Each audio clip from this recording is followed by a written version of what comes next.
And yet I ask you, is not an alien force already among us?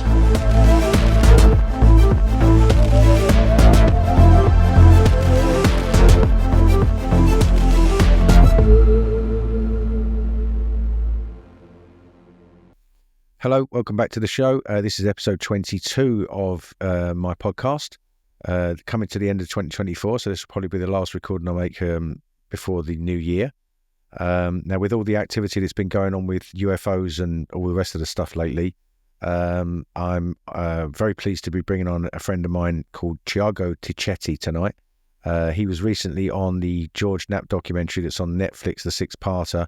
If you look at the end of episode 1 and episode 2, they cover the COLARES incident, big UFO incident that took place in Brazil, the north of Brazil, in I think 1977. So we're going to talk about that. He's published, I think, about 16 books. I read on Amazon earlier that it was like 9 books, but having spoken to him before the show, I found out it's now 16 books. He's now editing the UFO magazine that was operated by the late, great AJ Géveillet. He's involved in a bunch of stuff, this guy, and he knows what he's talking about when it comes to UFOs. He's been involved for, I think, 22 years or something like that now. So I'm not going to waffle on anymore. So, do us a favour, hit the like button and the subscribe button and the notification bell if you want to see more of these videos. That really helps me get the message out and grow the channel, which is going very well. I've had 40,000 views, I found out on the 21st of December recently, so pleased about that. Thanks very much for the support. Here we go. Thiago Ticchetti.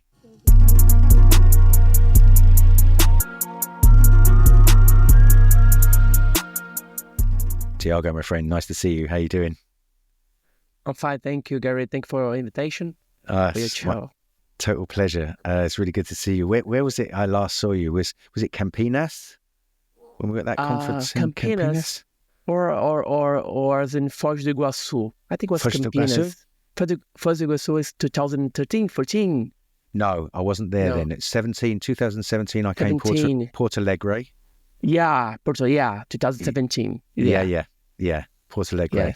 Yeah. It's so good to go that far south into Brazil. And, you know, I've been to Recife, I've been to Teresina, Sao Paulo, Rio, obviously, Curitiba. We went on a road trip, my friend Norman and I. He lives in Bocaina, in between Rio and Sao Paulo. And we went on a road trip to João de Deus just before he got put in jail. But we went there to spend a week in the casa there, which was really cool. So I feel this. I spoke to Marco last week, and we spent some time together in Sao Tomé das Letras. I watched the interview with Marco. You are almost a Brazilian. Just need to speak Portuguese, but that's okay. El gosto do coração dos brasileiros. Perfect. It's a Brazilian. It's a natural Brazilian. Some people say when I speak Portuguese, I sound carioca. It's funny. Yeah, I'm from Rio. I know that. Really? So good to see you. So let's dive straight in. Obviously, I wanted to say pay a homage to AJ Géveillet. We had some differences, he and I, in some respects, but he was such a pioneer and such a a big name in Brazil for ufology. And are you're running the magazine now that he ran, or? Yeah. I took the magazine. Not I took. I was put there as an editor of the magazine by Daniel Géveard, Daniel Géveard's son. Yeah. He got the magazine, and now I'm the editor of the magazine. Fantastic. And we are working with all the mates, friends that built the magazine in this 42 years of existence of the magazine. Wow. So we're trying to keep the legacy of Gévaillet, and so far we have 5 issues. We start to publishing again in September. Now we have September, October, November, December, 4 issues, and January. So we are keeping. I think we are doing a great work because we appear again to the Brazilian press and to the Brazilian society. Fantastic. And how's the take up since you've come back? Are people, because people so much want to go online these days and don't want to go. So is it working? Because you used to distribute in Portugal as well, right? Yeah, is it working? Now we have the press. You can buy the press issue, and you can buy the PDF, the online issue. So Fantastic. Brazilian or people that speak Portuguese can buy around the world. So it's easy. And we have many people from Portugal buying their magazine. It's good. It's good for us. Fantastic. Well, we'll put links into the description below, and obviously links to all your books. I wanted to say, first off, I was recording the introduction before you came on, and I was reading from IMDb and Amazon, and I think you've got a bio on George Knapp's Coast to Coast when you did some work with him. So I was reading through that and thinking, okay, right. And it says you've got 9 books, but now you've got 15 books. 15. I'm going to the 16 books. So I really enjoy it. I really enjoy it. That's impressive. It's going to be my second in English. I have 13 in Portuguese, 1 in French, translated in French. Fantastic. And 1 in English, the UFO Contacts in Brazil. And now I already finished the 6th book. It's about COLARES. I think people is going to love it because of new information. Really new information, COLARES. So let's dive into that because so I watched the recent Netflix show Investigation Alien with George Knapp. You appear at the end of episode 1, and pretty much all of episode 2 is devoted to COLARES. I heard about the case because I've met Carlos Mendez before when I've been there. He's a lovely man, isn't he? He's just so lovely. And it was great to see him on the screen there in the show. Tell us about COLARES. Look, for those people in England, some people I think are familiar, and then the diehards, those sorts of people would be familiar with the case. But I'm sure there's lots of people who will watch the show who don't know anything about this case. So could you give us a background and tell us when it happened and what it was all about? Yeah, everything started back in 1977, where cities from Pará and Maranhão State, people from a lot of small cities and medium cities in the north of Brazil, they started to report some lights in the sky, some ships in the sky. And the fishermen, they were not fishing anymore because they were afraid, because when they were there fishing, some of these lights and crafts just started to shoot a laser beam and hit them. Really? Yeah, and they got sick and got ill, and they got anemia because some way this beam of light sucked the iron from the blood. They went to the hospital and they made some exams, and they examined. The results were, well, you are out of iron in your blood. So it was very strange, and many people was run away from the cities. And the mayors of the cities called the Brazilian Air Force and asked for help because, well, something in the sky is attacking us, and we don't know what to do, and we don't know where they come from, who they are. And the Brazilian Air Force, sent a crew led by the Captain Holanda, and they start to investigate it. But the journalists, the newspaper from Pará, they were already investigating the facts and publishing pictures of these crafts and interview the victims and the people that saw it in the sky. Before the military got there, they were already doing that. Before the military, yeah. And then when the military arrived, they started to make some vigils, skywatch, to try to understand and film or photo and see this object. And they did. We have now more than 200 photos, 2,000 pages of reports, and we have more than 16 hours of film that the military took from this UFOs. You have that now? The films we don't, because some say that the USA came from some intelligence agency from USA came and took all the films and many of the photos but the photos, many of the photos was already published by the newspaper, and some of the photos, Carlos Mendes, our friend Carlos Mendes, a Brazilian journalist, he got some of pictures that he took. Yeah. That's why we have these photos, because many of this material were sent to United States. And the films, the most important, the film, 16 hours of clear UFOs, we lost it. We don't have it anymore. There was a fisherman in the show, wasn't there, who said that there was video taken, and he was told they took it from him, and he was told obviously he's not allowed to talk about it. I asked Marco this, what's your theory on why the Americans are the go-to place? One of the things I did when I was in Mexico was the CIA vaults got released, and one of the journalists there, Ruben Villatoro, was translating, was deciphering or pulling out the archives of different cases around the world, and then they would publish them, put them into a show in Spanish, and then I would translate them and put them into English.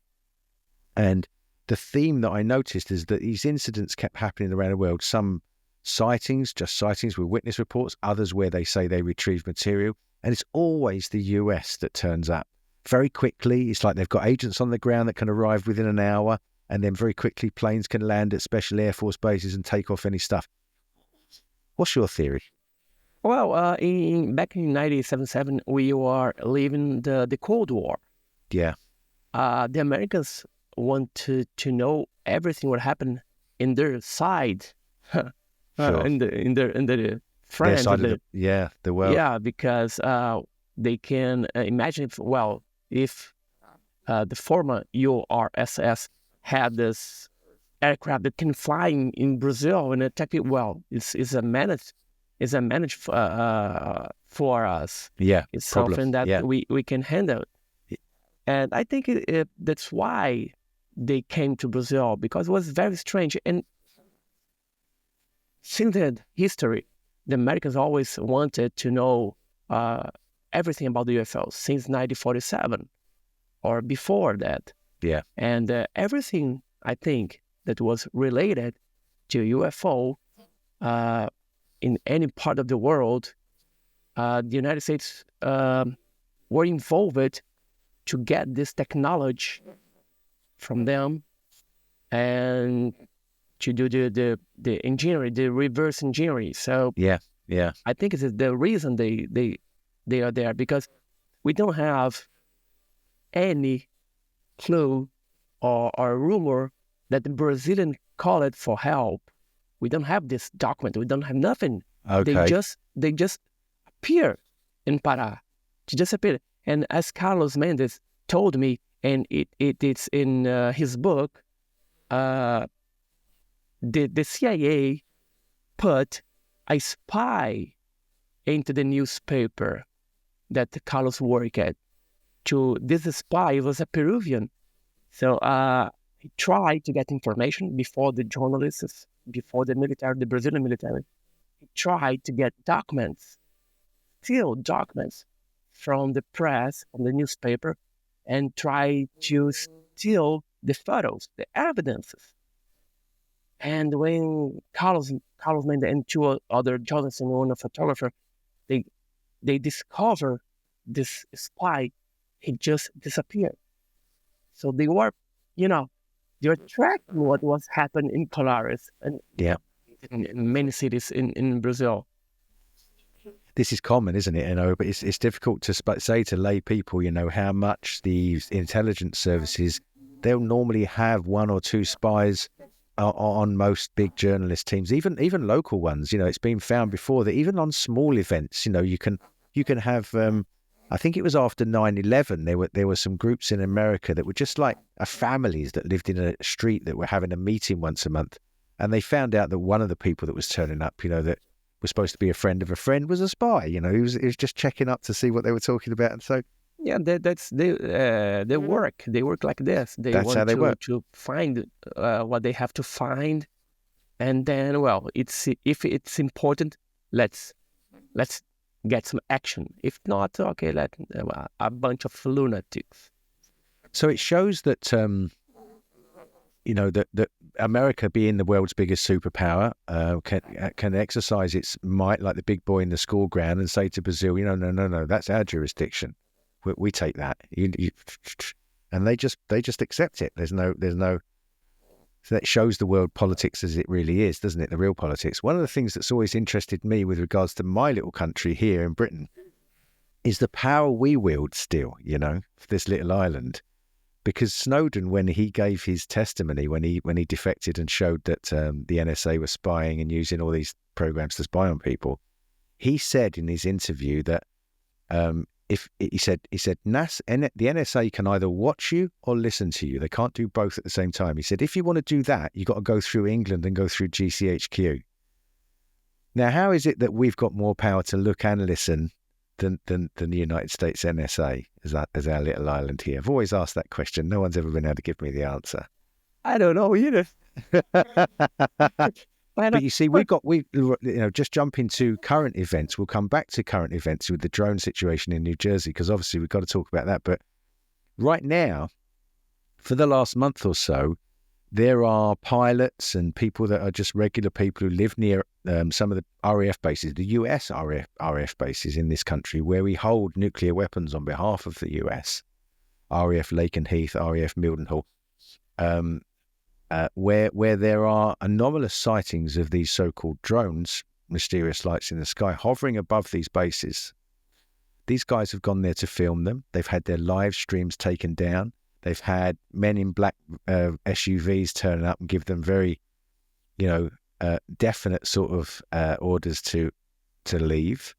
So we've got it going on here, but it's so much less reported on than what's going on in the States with New Jersey. Yeah, here in Brazil, we have news, the Revista UFO magazine website. Every day we publish some news about these drones, and many people ask me, these drones are extraterrestrial? No, in my opinion, it's not. It's from Earth. Okay. I don't know. It's from China, from Russia, from United States. I don't know, but there's not one of the 5 characteristics of the UAPs. There's 5 important things that if you see it, well, it's not made by man-made. Okay.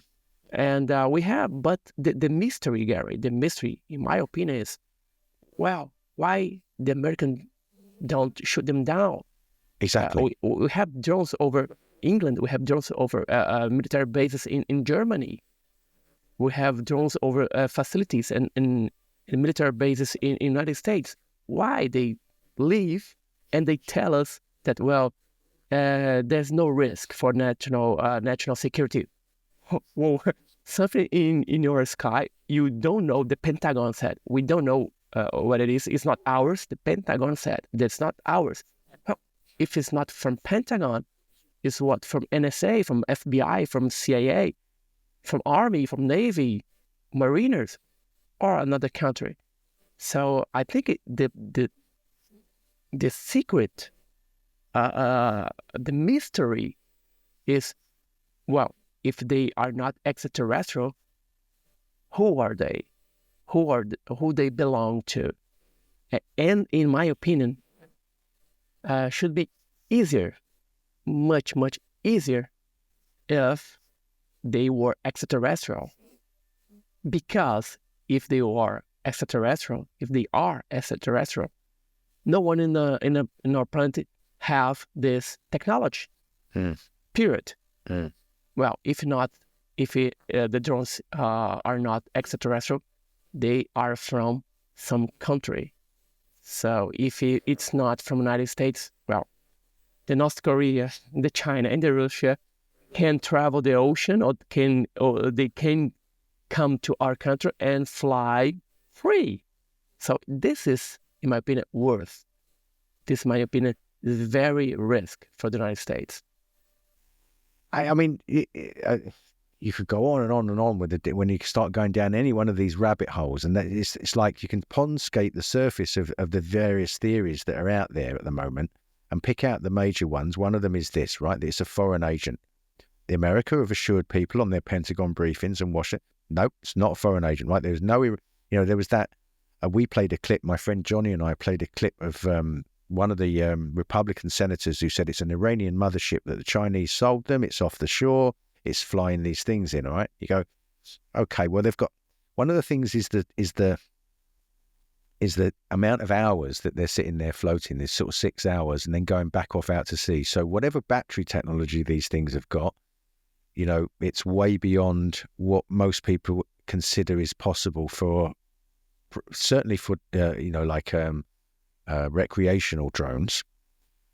For military or industrial ones, there are people who are saying that we don't possess that technology, right? To be able to keep those things in the air, hovering for 6 hours every night, not just one of them, lots of them in various locations, and then fly them back out to sea, have the battery power to do that. And then there are other anomalous things that have been reported amidst it, which are when we approach them, they go dark. They seem to shapeshift is one of the big ones, right? That they get close to them. You think, oh, it's a helicopter, right? It's got a green flashing light. It's got a red flashing light. But when you get close to it, it's like 4 feet. And no helicopter's 4 feet, you know, just over 1 meter in diameter. So what the hell's going on? So there are all these reports. There's reports of missing nuclear weapons that they're searching for and they're not telling anybody. There's report, and then there's other people that assure us, no, they've spoken to the top people at high levels and they say, look, there's certainly no nuclear risk.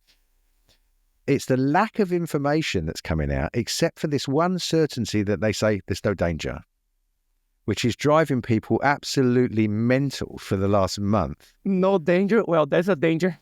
How can you say there's no danger when, you know, when it's such a straightforward question? If you don't know what it is, how do you know it's not dangerous, right? We are primal as animals to, when we come across something that's strange, you know, Billy Connolly, one of our comedians, used to say, this thing flashes across our mind very, very quickly, right? It says, can I eat it? Can it eat me? and the third one is can I have sex with it and make babies? Right? Those are these three things that go through our animal mind when we account something new. So, you know, if we don't know what something is, that's our natural instincts to say what's going on. So the Americans not telling us what it is and opening up the door on all this speculation. Perfect. They said, well, we don't know what it is, but it's no danger. Whoa. Yeah. And they said, we don't know what it is. So I can think it's extraterrestrial, it's from Russia, it's from North Korea, it's from a secret weapon from the United States, it's from China. They give me a bunch of theories, right? And they don't reply. They don't answer your theory. Oh, there's a ship from Iran in a shore of the United States. The only thing the Pentagon said, no, there's not ship. There's no ship. There's no ship. Yeah. So okay, they've got one. It's like they've got two actors, one going out there and saying black, and the other one going out there and saying white, and both of them are saying, "Trust me." Yeah, and this drones fly over 5, 6, 10 hours, and it's not just one, dozens. Lots. I mean, there are. I watched congressional hearings where there are politicians, congressmen saying that they tracked 50 of them coming out of the water, and 30 followed the boat. Yes, if they fly 6, 7, 10 hours, they must to recharge. Right. Where? Why don't you follow it? Why can't you follow it? So all these questions, which are perfectly reasonable, and because here's the thing, which occurred to me, and I discussed with my friend Johnny, was one of the things that the politics has worked very well, world global politics, right, in the recent years, since Brexit, since Trump, Biden, since Bolsonaro, Lula, you get the politics of division. You get people where they will not listen to the other side. They polarize and they fight with each other. And whilst they're fighting with each other, we see the rich get richer and the governments get more power and have more reasons to pass laws that give them more power. Okay. And that's what's been happening, to my mind, very, very openly since 2016, thereabouts, when we had Brexit here and so on. Right now, by them not saying anything, they're not just affecting the UFO community falling out with each other saying, I think it's the nuclear weapons, I think it's the Chinese, I think it's extraterrestrial. They're getting the general public to go for each other. And then you throw Stephen Greer out there who says it's a fake alien invasion, right? The CIA, they're going to demand more money for military spending with Space Force. And so they're gonna the next big pandemic, the big game, Project Bluebeam, they're gonna. And so then you get all these people running around going, "Oh, it's all a lie. It's all a psyop. It's all a..." And Gary, everything that happened now, people can associate with the UFO, the drone. Because, for example, we heard some news that the water in New Jersey, or New York are bad taste and a strange color. Okay. They say, well, it's because the drones, Yes. the toxic, the radiation. Yeah. Everything now is going to be related. I hadn't heard that one. Oh my God. Everything. Well, a lady broke her leg. Oh, it's because of drones. Everything. If you don't have an answer, you can conjecture everything. You can think, oh, it's because of aliens. I am not saying that they're aliens, but they are aliens. Right. Right. Just as Carlos say. So it's you are. I think we here in Brazil we say, o governo está com abacaxi nas mãos. The government had a pineapple in his hand. A guy had a pineapple in his hand. Yeah, how you can handle it? You know, you can find a lot of things. Okay. They must have an answer for that, and if they don't have an answer, I think it's very serious. It's a great trouble, because we had the audience in the Senate this year, 2 audience about the UAPs. This give the congressmen, the senator, much more power to ask to the Pentagon and the government, what are you hiding? Yeah. Oh, the drones is not a menace. It's not. What is it? So, though I think it's got more power now, and the pressure is going to be higher than ever. So it's a good that drones from that perspective. But it's bad because now they have to give an answer for that. They not keep, let's say settle down, let's wait, settle down, another news is gonna cover it. No. Now they don't have the way to go. They have to give an answer. Even John Kirby, it's like gaslighting. We have a term called gaslighting. I don't know if you have it in Brazil. It's like where, like you just make someone feel stupid. And so that whole line's being played on the public. And, pilots, they're just seeing Venus, right? Pilots who've flown for 40 years, they're just stupid, right? They're misidentifying Venus or My stars. My father was a pilot. My father was a Brazilian Air Force pilot. My father-in-law was a Brazilian Air Force pilot. My brother is a helicopter pilot. I have a lot of friends from Brazilian Air Force. The pilots, they are trained. The best views in the sky. They have the top guns, the American top guns pilots. They are the top of the top of the top. They are top guns. So if you say that, they misunderstood with a Starlink, many friends of mine are saying, Thiago, we know about satellites. We know about Starlink. We know about planets and stars.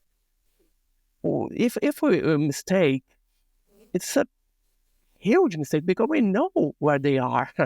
We have all the map. We have the radar. We have everything, and then we know that we have the knowledge about, and the update knowledge is not, well, I'm pilot since the 1990s. Okay, but still a pilot. In 1999, there's no Starlink.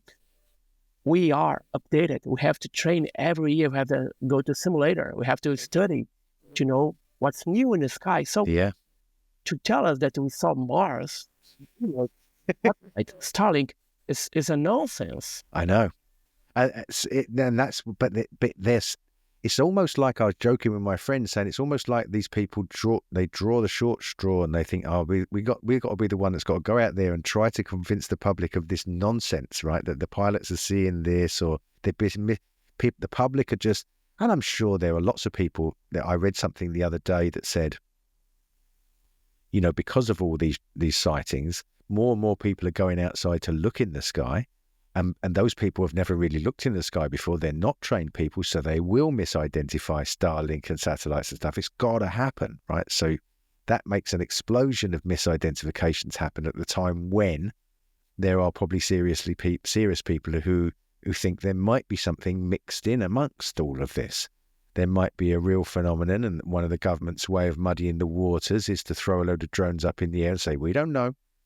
And then we've got people, and it serves the purpose also of having people fight with each other, which keeps them, it seems to be their agenda these days. There are so many theories, as I said at the beginning of this, that could all be possible. Many of them.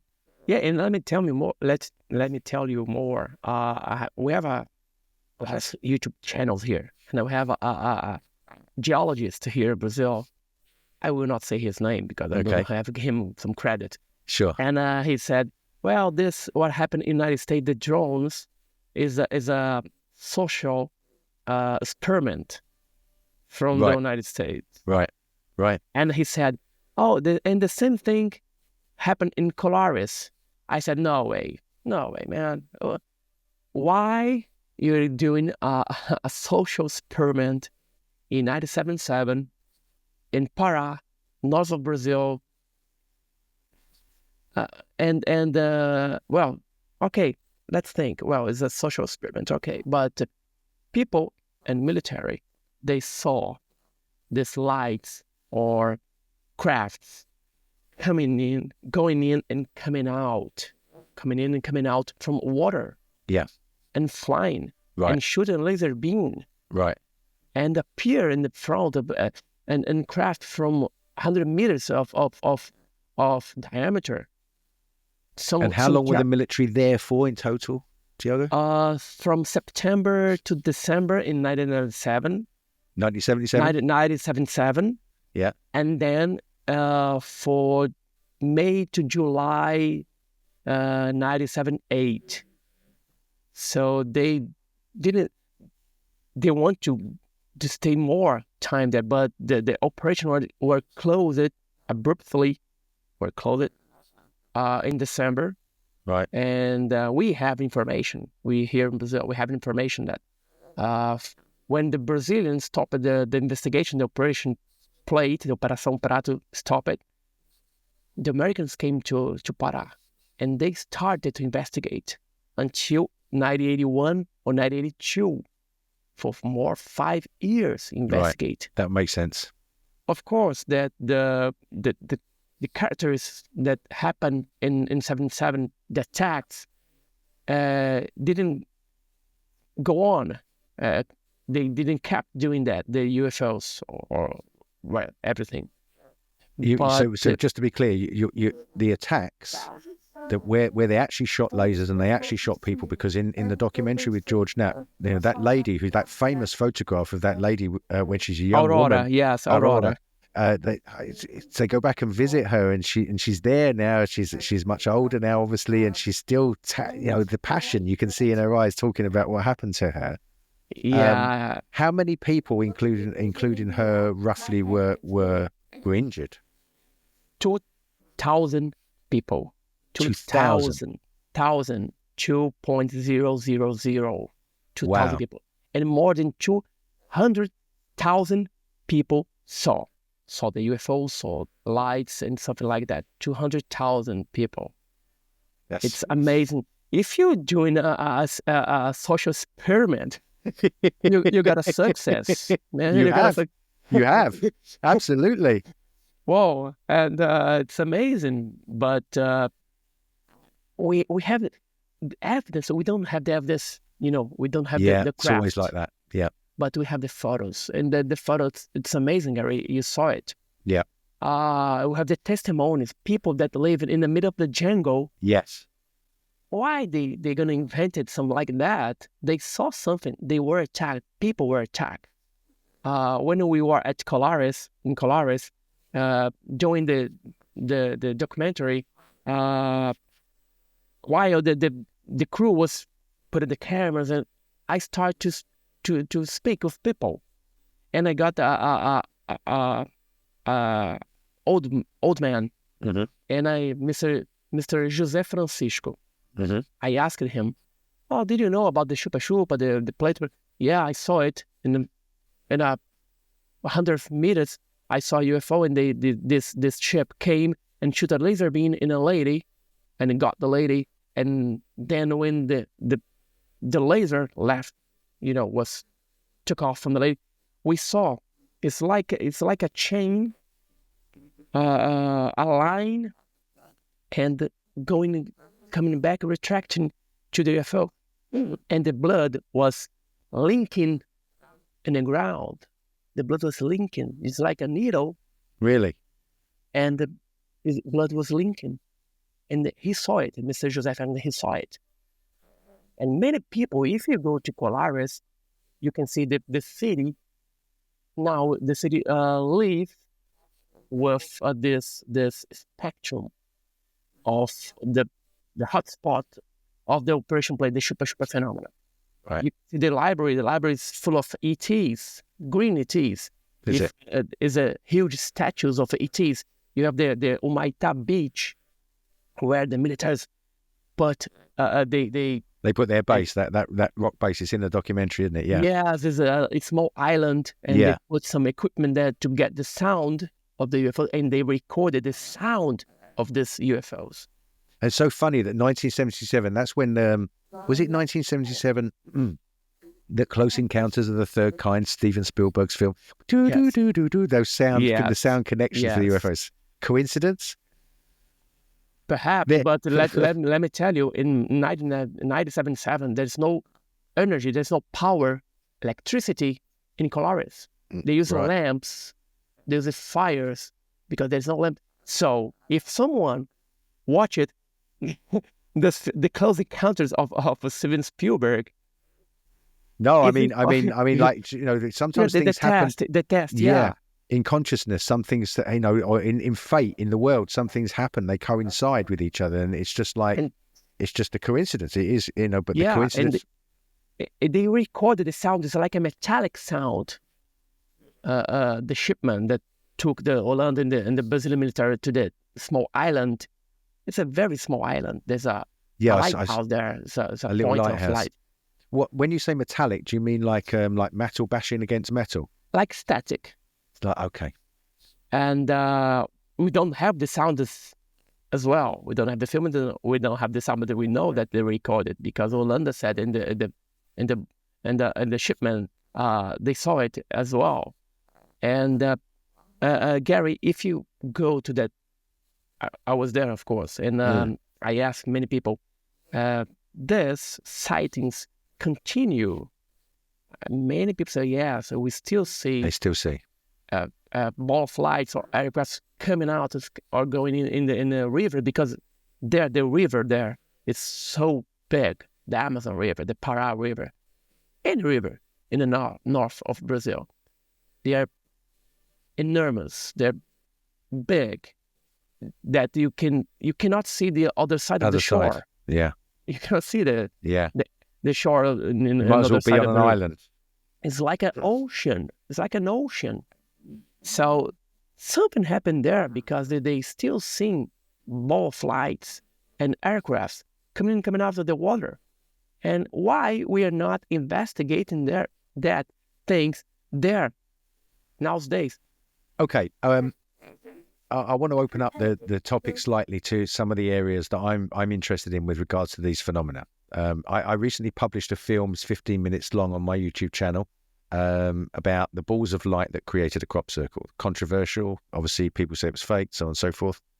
But I published a film and showed some people giving testimony about the authenticity, analysts who looked at the video and so on, and all of that story that happened with it. The Amazon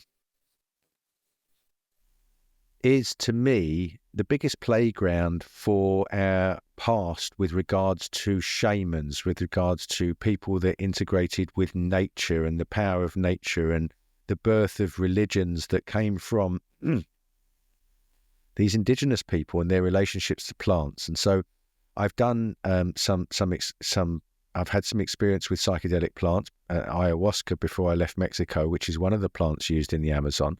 And they sing these icaros, and they sing to the spirits, and it's completely within their worldview. And they even made paintings with balls of light over the canopy of the Amazon that go back a long time.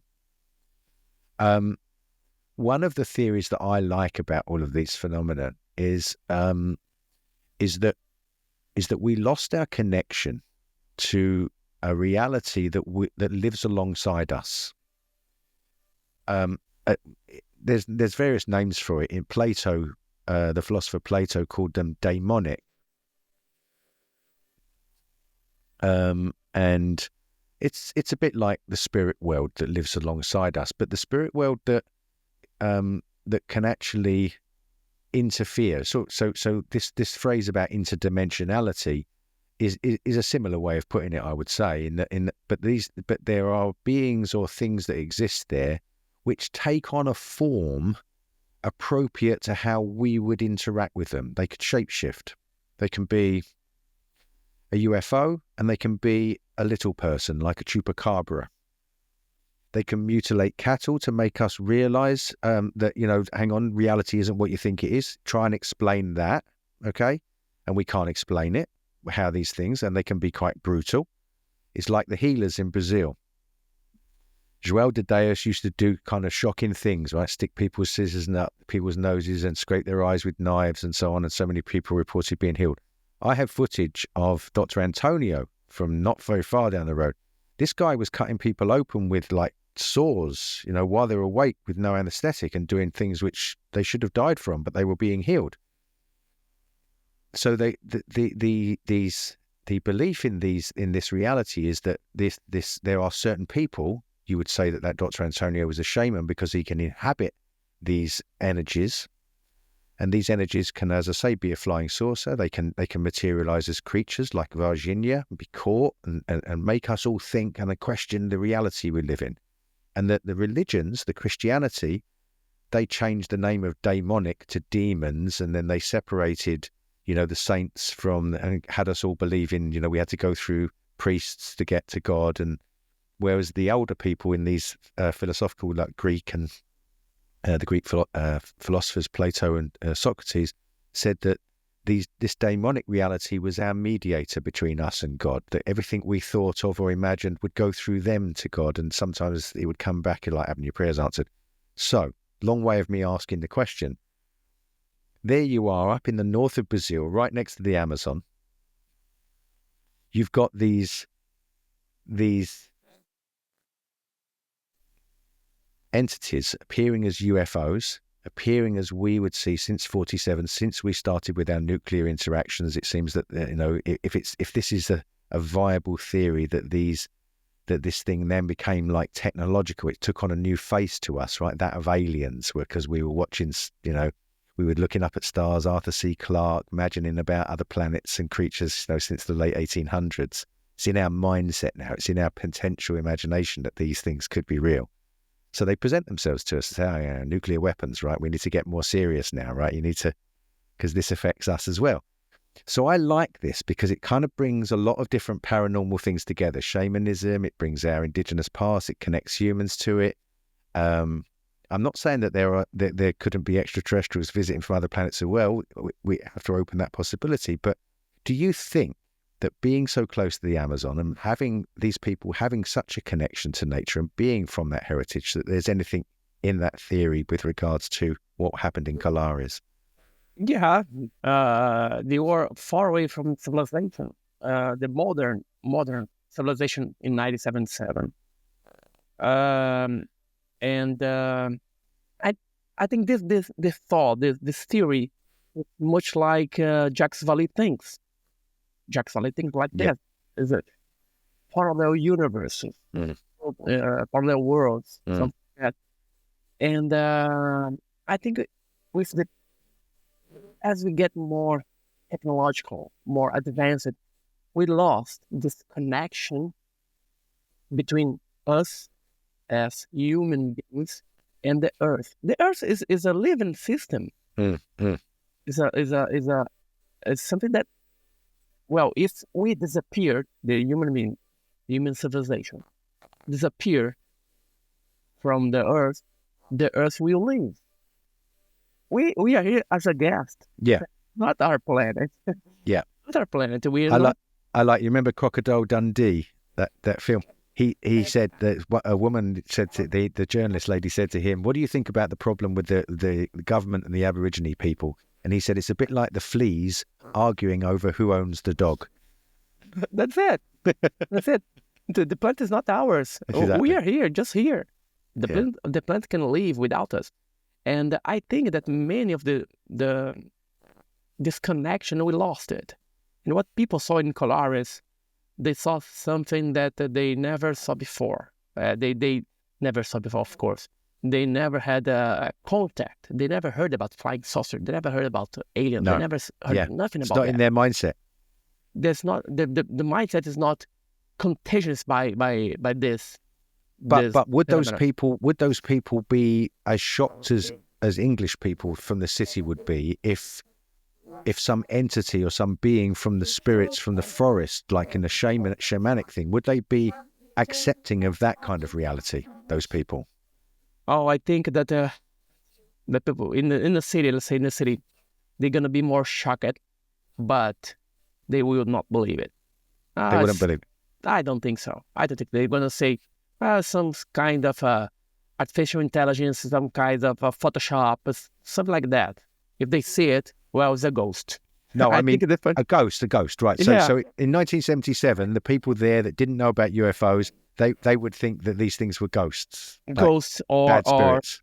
or some kind of folklore. We have in the north of Brazil, Mãe d'Água, Water Mother, Boitatá, Curupira, everything in the Brazilian folklore. The Mãe d'Água, the Water Mother, is a ball of light that came out of the river and chased people. Why wouldn't they think it was that then? If that was so, how far does that folklore go back? Yes, the folklore. So How far? many- How old is that? Oh, since the I don't know, since the Indians, because this language is from the Indians in Brazil, the native in Brazil. So much prior than when Brazil was discovered by the Portuguese in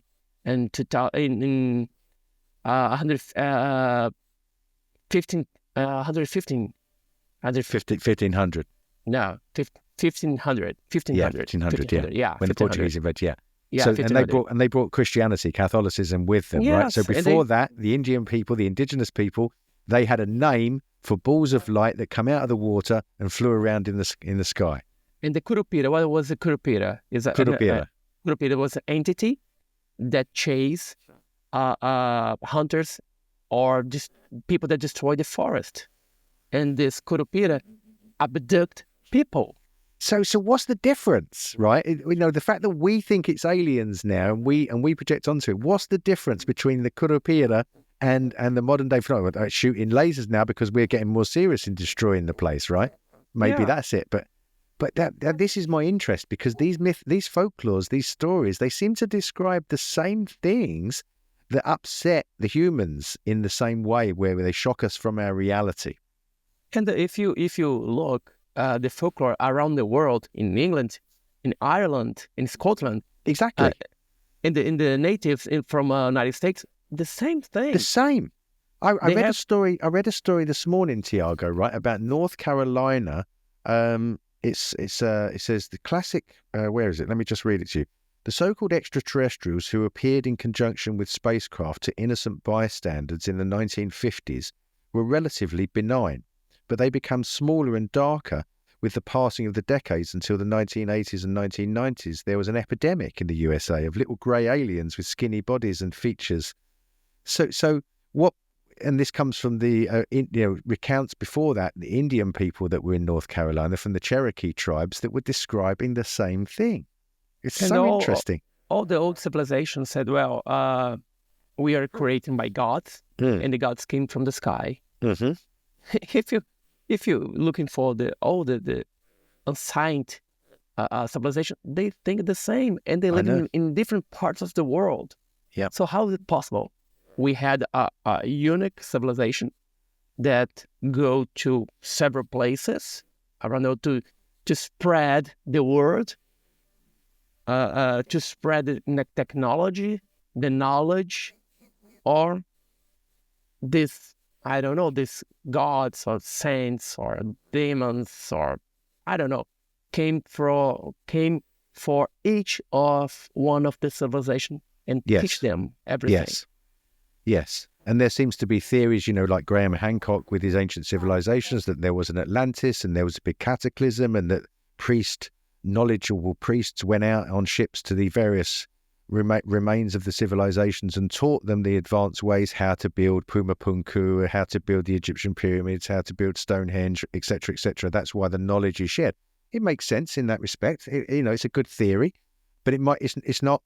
There's still much more to explore what could be the answer, the potential answer to it. It's a good line of inquiry that I think pursuing as a line of inquiry, it might not be the answer, but on the journey of trying to find answers to it, you might stumble upon more information that will lead you to. To give you an idea, many people in Colares, they run when they were being attacked. The woman and the kids, the child, they run to the church. Right. To get protection of God. And they pray. Right. So they think it was a demon or something like. And the men stood in a beach, Maita Beach, for example. They stood in the beach with fire guns and fireworks and fireplace to try to avoid this thing that came out from the water and then over the city. So the religion, the people from that time, 977, they took the religion to protect them. Right. So it's very interesting because, it made them go to God. Yes, it's a folklore or the demons, because if they are attacking you, they are demons. They are angels. Angels protect you, but that's what Christianity did. You see, these spirits before Christianity, these spirits, they could be both. They could be malevolent or benign. It wasn't that there were two teams.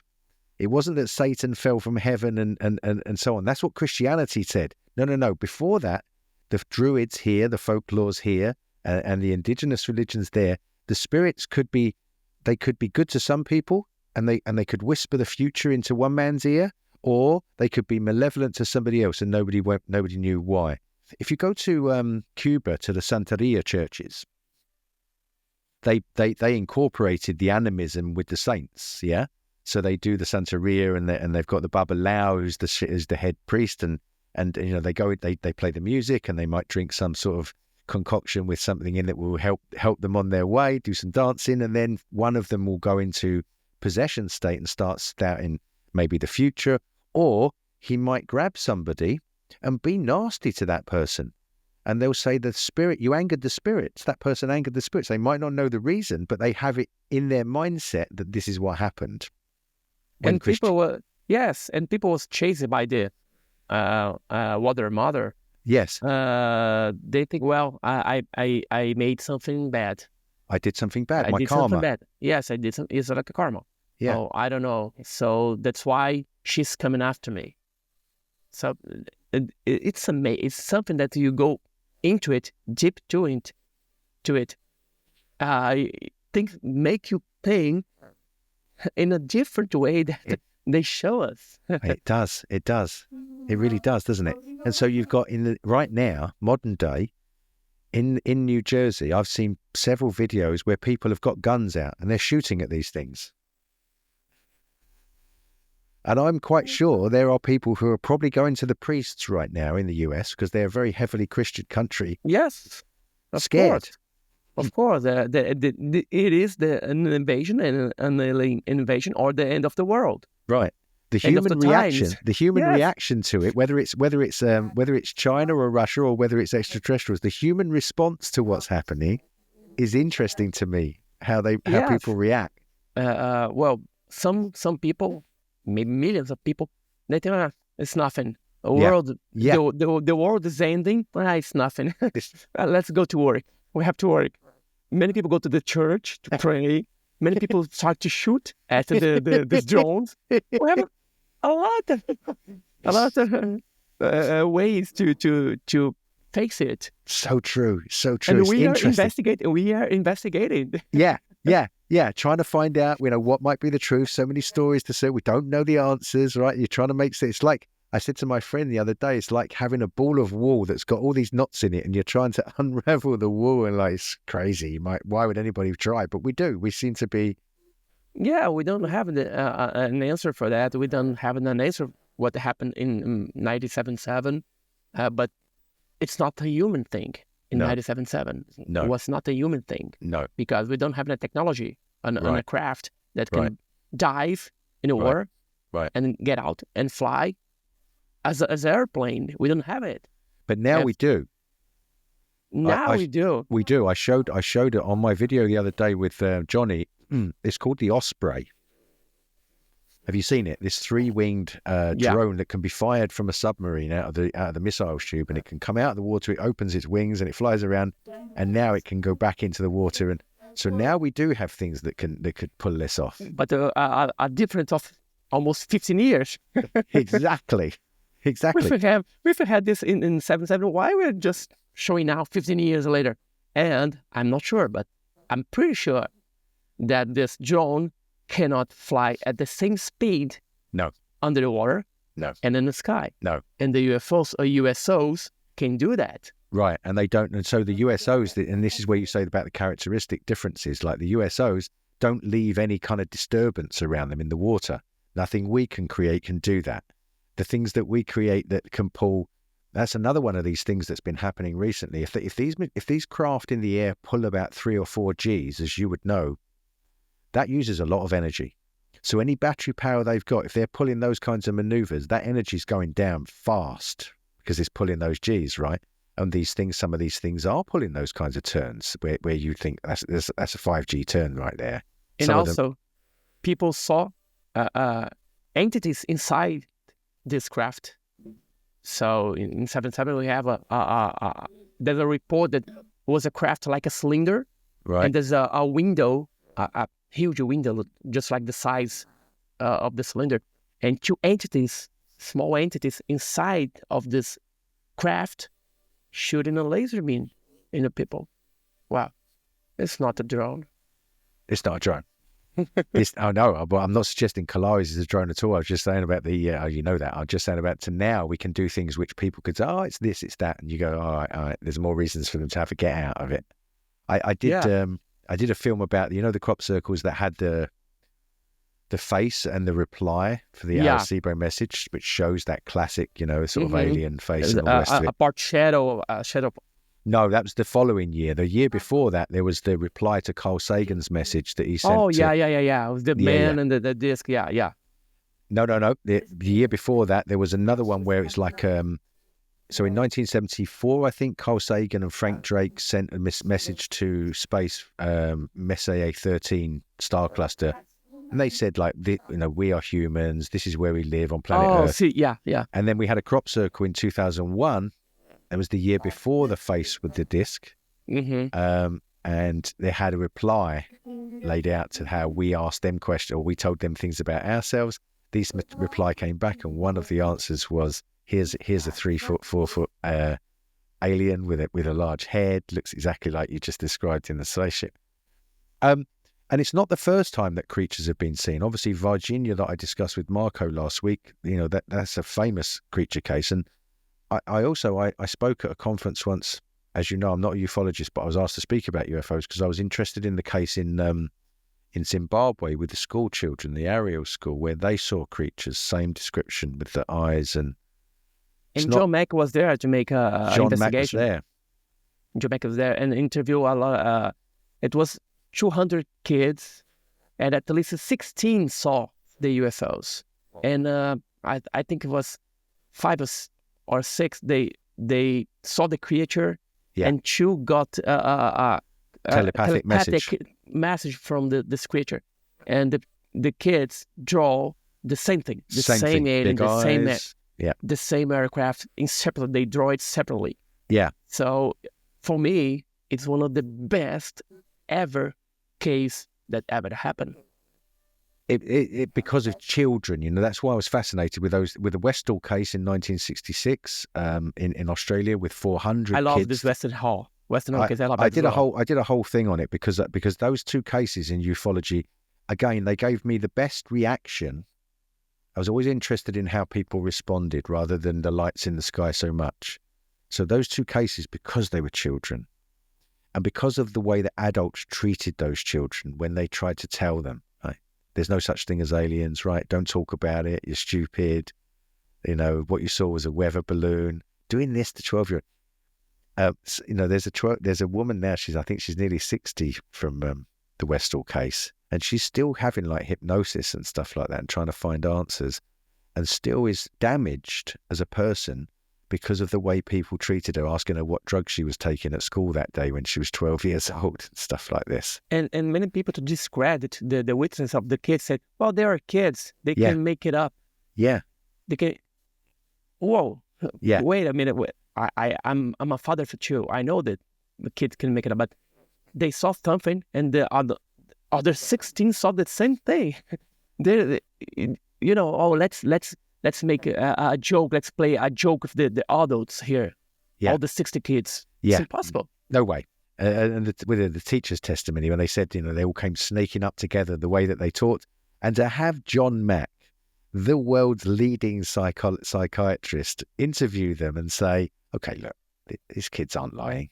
I know when someone's lying. I'm trained to do this. There's no one else in the world better than me that's trained to know when someone's telling me a story or they've had a delusion or whatever. These kids aren't lying. So, very powerful case. Back to Colares. After these people were injured and after the military left the location, people, as you say, continued to see stuff.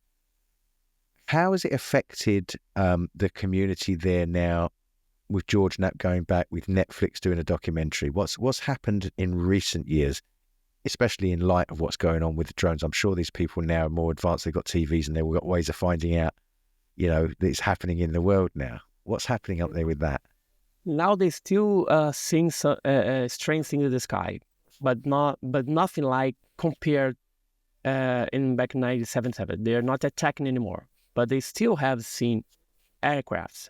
And in the documentary of George Knapp's, we got a photo of a UFO over a tree, and many people know one YouTuber.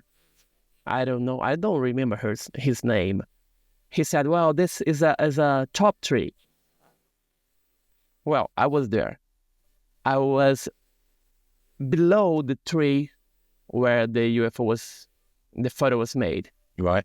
That kind of tree with like a disc-shaped top tree. There's no type of tree in Amazon like that. You can find this tree in Paraná state. We call Araucaria tree. Okay. Just like a plain disc like shape. At the top. Yeah. But in Amazon, we don't have this kind of tree. And I was there, I saw it. Oh, it's a top tree, it's a photo. We cannot confirm if the photo was real because we don't have the original photo. But the analysis that we made from the copy of the photo, digital copy, something was there. And people in Colares, they are living with that in a good way now. Of course, they were attacked, they suffer a lot. Many people suffer a lot during that time. Yeah. But now they, as we say in Brazil, with the lemons, we made a lemonade. We made lemonade. So they did that. Now they live with the tourism of alien UFO tourism in the city because we have a lot of signs and indications that, well, that happened here. The military was here. People saw a UFO here. The Humaitá beach. There's a lot of indication that the military was there. Now, so they are using what they made was bad for them now to give him to grow the economy. So it's brought tourism. For tourism. And of course now they have television and everything else. Sure. And they know what's happened now. But when I told with Mr. José Fernandes, he told me, Thiago, the younger now, they didn't know what happened in 77. They didn't know what happened there. But I was there. And many people, older people, if you look for them here now, you can get testimonies that we never heard before. And They're not it's scared true. to talk now. That fisherman, when he was there, he said the military told me I wasn't to talk, but he still seemed a little nervous, didn't he, to tell the story. He was to that lady who was with George Knapp, the helicopter pilot lady. I've forgotten her name. He still seemed nervous, but now he's V. That's it. V. But now he's now they're talking. People do, don't they? When they get older, they're not so scared to say anymore. Yes. You know, I saw stuff. You know, Because the military, the operation plate crew, mainly Captain Hollanda, he said, "Well, you cannot say nothing. You can and Brazil was under the military dictatorship at the time. This is what people need to understand. If the military said you don't talk, you don't talk. Exactly. And the jungle, if they leave your body there, you will never be found. Should never be found. Yes, yeah, you're up Everest, No top of the mountain. That's it, isn't it? Yeah. Yes. Let's we talk. For example, Colonel Fawcett. You were here and disappeared. No one knows about him. So the people were very afraid for something in the sky and the military in the area, and many people saw it. And people spoke to the newspaper, and the military went many times to newspaper, as Carlos Ben just told me, to pressure, stop publishing that, stop doing that. Yeah, he told me that. It's very important. It's a matter of national security. Yeah. But the press kept publishing the news and photos and testimonies. That's why Carlos, his spirit, he's like, no, I'm a journalist. This is my job. I'm fearless. You know, this fearless kind of journalism. And he told me that Orlando didn't like him at all. Oh my God! Orlando said, "Well, you are here always first than me. I'm not liking. I'm enjoying it." Okay, this has been fantastic. I want to ask you one more question before we finish up. This has been fantastic. I hope you come back on again, Thiago. We could talk for ages. Why Brazil? I mean, before you answer that question, as I said at the beginning, I've been to Brazil. My heart for the Brazilian people, is this. Before my first ever time I came to Brazil was in 2010, and it was for a documentary that was made called A Busca, The Search. It was made by Dr. Anna Sharp about the healers that I mentioned, and she included something about crop circles in it, which was why I was involved. And I came there. Before I came, the lady who was organising the flight, she said, "Have you been to Brazil before?" And I said, "No, this might be my first time." She said, "The Brazilian people are lovely. They'll be very welcoming." And it's so true. It's so true, that I missed like farofa on the food and farofa. And I went to Jericoacoara and stayed up there. Brazil. Anyway. Those beaches in Jericoacoara, it's amazing. It's a paradise. It's a paradise by the sea. It really, really is. So the heart of the Brazilian people, it seems, despite all of the hardships there, with the corruption, with the way the government treats the people, with all of the stuff that you have there, the people still have this heart. I want to say another Brazilian Portuguese term now, comida caseira. When you're driving and you find home-cooked food by the side of the road and you go in and eat food with people. We don't do that here. I live in England. I love in England. I love. Great, but we don't do that. Very different from Brazil. Yeah. So it's a long way of me saying, the heart of the people, I think, is a big reason why people would, why this phenomena would be so big in that country. I've got my reasons why I've researched why crop circles, the heart of the crop circles is in Wiltshire. And I look at the context of the land and the history of the land and so on, history of England.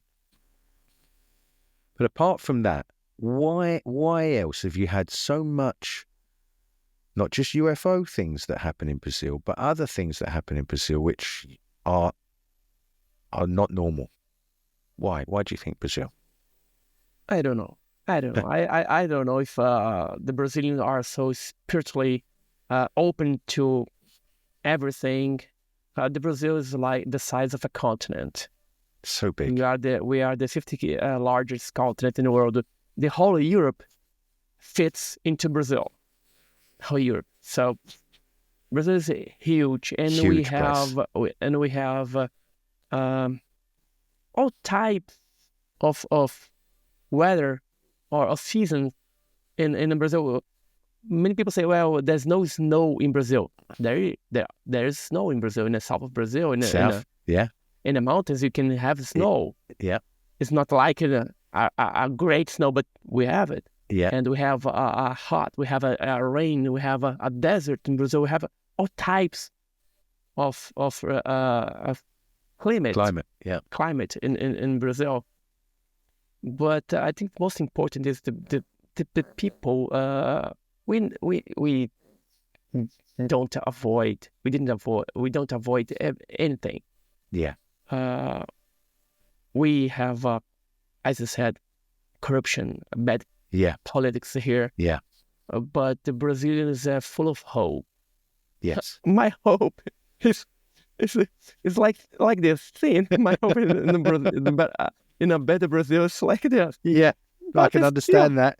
But we still have a hope. Yeah. And I don't have an explanation why this thing happened in Brazil. Maybe if you ask for American why those things happen in America, they cannot explain as well. If it's I mean, I wasn't expecting you to have the answer so much, but what your theory might be, because you live there, you research there, you know the people. I think a lot of it has to do with the people. I really do. The fact that one of the things to South America is I say to people when they, I talk to English people, I say that there are still a lot of people here who believe that our government, less now since the pandemic particularly, but there are still a lot of people who believe that our government have got their best interest at heart. And most there are good people, obviously there are, and there are some evil people, but mostly people are just stupid, and they're stupid people that are in power now that lie to us and try to, and they're obviously corrupt, and they're obviously speaking with a forked tongue because they've got a corporation paying their wages from behind or some deal they're doing when they leave office. So I don't know, when you go down to South America, you don't have that illusion. You know that all those things exist. Whereas in England, there are still people who believe that, the elections make a difference so much, and they don't usually make that much of a difference anymore. Well, here in Brazil, in the election, we don't have where to hide. Run to the hills. I know. The last election, but then it's the same in America with Trump just happened, didn't it? But the last election when, Lula came back and Bolsonaro, oh my goodness, I was talking to my friends there in Brazil, and she's a big Bolsonaro supporter and so viciously passionate that you can't discuss, potential alternatives. They just won't hear. Here in Brazil is 50-50. I know. 50-50. It's not good because if one of the side makes something bad, their supporters, well, it's okay. If the other side makes something bad, their supporter will say it's okay. So we don't have a neutral thinking, a neutral thought, a neutral candidate. So, well, let's see if 2025 is going to be better. I don't hold out much hope, which is why I understand your hope is only Thiago, thank you so much for coming on. It's been great to see you again, my friend. I'll publish this in the next couple of days. I'll put links to your books and to your if you could send me a link to the magazine for the online, that'd be grand. If any Portuguese speakers that want to get involved, they can. Great to see you, my friend, and I hopefully have a great Christmas and a New Year, and we'll speak again in the New Year, I hope. Thank you, Gary. I wish you the same, and Merry Christmas to everybody. Happy New Year. And this is always a pleasure to be here. Thank you for the invitation. Thank you, my friend. See you again soon.